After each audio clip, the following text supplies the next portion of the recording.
up, no matter what, even when the going gets tough. There's no need for a picture of you fellas, not when you're looking like that. But we have got some clips of those hit Boyzone and Westlife songs that I've just mentioned. We got a little world of our own. I'll tell you things that no one else knows. I'll let you in when no one else goes. It's only words, and words are all I have to take your heart away.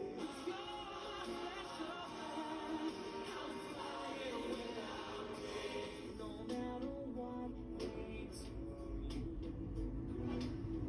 no matter what they do, so high that I could almost see eternity. You needed me. You needed me. Brian McFadden and Keith Duffy join us. It's so good to see the two of you. There's just no keeping a good boy band member down, isn't that right, Brian? That's it, yeah. How are you, ladies? You okay? Yay! We are very You good all boys. look lovely, even if you are all spread apart for your social distancing. You At least you made an effort. Katie didn't bother turning up today. I love it. She's the more mature one. She's allowed to stay at home. She's the boss. Exactly right. I'm doing my knitting. So boys, you're back together, sort of, because obviously you were up on tour, everything was happening for Boyzlife, and of course with like everything else during the pandemic, it had to stop. So what's happening now for you both? Keith? Oh, sorry, is that for me? Well, we're very, very excited because today was the release date of our very, very first debut album, Boyzlife's debut album.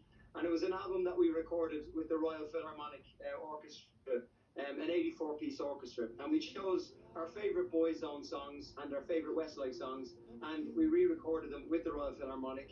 And to be honest, we're absolutely blown away by the reaction. The album has gone straight into the top 10 today. It's been jumping in and out at number 2, and it's playing at the top end of the charts at the moment. So we're absolutely blown away. Oh, nearly 27 years in the business, and to be given like this opportunity again to get back out on stage, to play to sold out houses, but now for this album to be a hit album and to be in the top 10, honest to God, thank you so much to our loyal and dedicated fans. You're so good. It's very good. And of course, I mean, I'm always interested, have you two always been friends? Because I'm guessing back in the day between the bands, there must have been some sort of competition. There wasn't really, because you have to remember that when Westlife began, we were Boyzone support act. So it was Boyzone that gave us our break. You know, we toured all over Europe, and must have been nearly 2 years when we were with a support act. And pretty much then, by the time our first single came out, Boyzone took that first break. So for all the years that I was in Westlife, Boyzone are pretty much, they were kind of on a hiatus and on a break, and by the time they got back together, I was gone from Westlife, so we never actually crossed paths in the charts or touring wise. So we were lucky there. It must be really nice to have that nostalgia with you guys being back together. I remember us back in the day, Keith. I know, Kelly, yes. I won't tell any stories because they're probably not suitable for daytime television. But, No, please do, because I'm so old now, I can't remember what happened, so come on, tell us. Oh, I don't know, just memories of touring, and I think we'll just leave what happens on tour stays on tour, we'll just leave it there. Goes on the road, stays on the road. No, I was just going to ask really, what's it like, Keith, being back out there and just seeing those faces? Is the audience like fans that have grown up with you, or what kind of is your audience now?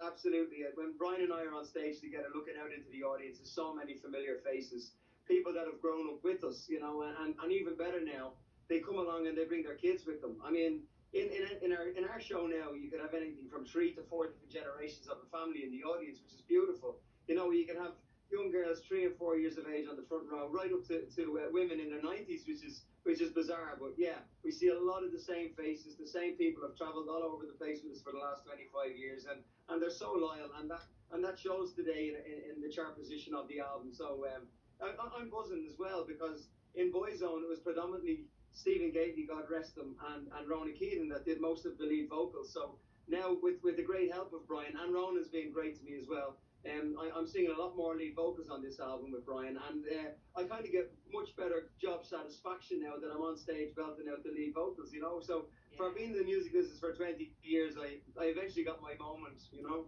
Oh, well done, you. And Brian, I remember you come on the show a couple of years ago, and you were saying how even now when you tour, it's almost like the same fans that come out, and they still throw their underwear at you. They do. When they were younger, obviously, they were throwing G-strings at us. They're a little bit bigger now, the knickers that they're throwing. They're throwing the Bridget Jones at us now. I don't know when that's. I guess that started back in the old days of Tom Jones, and the fans used to throw underwear, but I don't know where that comes. You know what's weird? As a kid, we used to think it was funny, but now we're so hygienic. It's like I don't want someone throwing their dirty knickers on the stage. I've got a whole collection of Spanx at home. Ryan, did I not hear one time that somebody actually gave birth in the audience at one of your concerts? Well, she didn't give birth. She went into labour in the middle of the show. So we saw all this kind of commotion happening in front of us as we were singing. And when the song was finished, we asked kind of what was going on. And apparently the girl's water broke and she went into labour right there at the gig.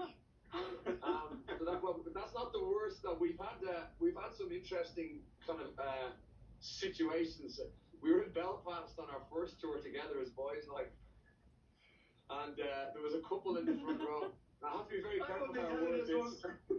I have to be careful how I word this. But anyway, this woman was obviously a very big fan of Boyzlife, and she brought her husband. And they'd had a couple of drinks, and the husband was kind of heckling Keith and I as we were singing, which the wife didn't take very well. So she started to beat, I don't know the word I can use, she started to beat him up, let's just say.